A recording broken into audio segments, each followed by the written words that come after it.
Hello दोस्तों, सबसे पहले सबको जय श्री राम। तो जैसा आपको पता है कि पेरिस ओलंपिक का आज दूसरा दिन है और आज का दूसरा दिन इंडिया के लिए बहुत शुभ रहा है क्योंकि एयर पिस्टल राइफल में 10 मीटर की हमें ब्रॉन्ज मेडल हासिल हुआ है और ये ब्रॉन्ज मेडल जिताया है मनु भाकर, जो हरियाणा के झज्जर जिले की रहने वाली हैं। तो मैंने एक वीडियो में आज सुबह पहले ही डाला था कि वो क्वालिफाई कर गई हैं और आज उनका फाइनल राउंड है और हुआ ऐसा ही। पहली महिला बन गई है पूरे इंडिया के इतिहास में, भारत के इतिहास में किसी भी महिला ने आज तक कोई भी शूटिंग में मेडल नहीं जीता और मनु भाकर हैं जो पहली महिला बन गई हैं जिन्होंने शूटिंग में ये 10 मीटर राइफल में अपना एक मेडल जीता है, ब्रॉन्ज मेडल जीता है। तो बहुत ही शुभकामनाएं इंडिया को, सब भारतवासियों को बहुत शुभकामनाएं और स्पेशली मनु भाकर को। और इतनी छोटी उम्र में, सिर्फ 22 साल की उम्र में उन्होंने ये उपलब्धि हासिल की है। और अगर हम गोल्ड और सिल्वर की बात करें तो साउथ कोरिया को मेडल मिले हैं, दोनों के दोनों गोल्ड और सिल्वर।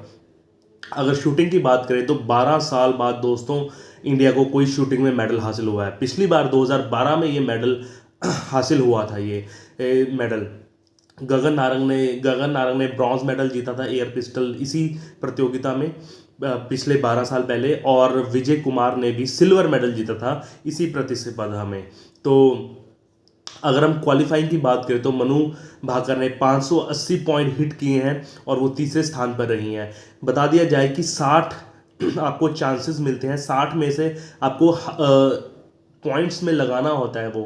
तो 60 पॉइंट्स में से 59 पॉइंट में मनु भाकर ने 9 या 9 से अधिक पॉइंट्स हासिल किए हैं और एक में सिर्फ 8 अंक किया है और 60 में से 59 में 9 या 9 से अधिक। तो आपको देख सकते हो कि कितनी एक्यूरेसी से उन्होंने निशाना साधा है। और लास्ट के 30 पॉइंट में तो उन्होंने पक्के पूरे 9 या 9 से अधिक पॉइंट लिए हैं। तो बहुत अच्छा खेली हैं। अगर हम इसकी पर्सनल लाइफ की बात करें मनु भाकर की, तो ये हरियाणा के झज्जर जिले से आती हैं और आपको पता है कि झज्जर एक स्पोर्ट्स जिला का खिताब मिल चुका है हरियाणा के। तो छोटी ही उम्र में इनको स्पोर्ट्स इवेंट में इनको दिलचस्पी थी। इनको टेनिस में, फुटबॉल में, वॉलीबॉल कई में इनको दिलचस्पी थी। लेकिन जब रियो ओलंपिक्स हुआ 2016 में, उनके बाद ये जब 14 साल की थी तो इनको शूटिंग में दिलचस्पी होने लगी। तो इन्होंने अपने पिताजी को बोला कि आप मेरे लिए इक्विपमेंट ला दीजिए शूटिंग के लिए। तो वहीं से इनकी ट्रेनिंग शुरू हुई। और लेकिन 4 साल बाद जब टोक्यो ओलंपिक्स हुआ 2021 में, तो ये बिना कोई मेडल के बाहर हो गई। तो ये बताती हैं कि तो मेरे लिए काफ़ी शॉकिंग था ये टोक्यो वाला ओलंपिक्स।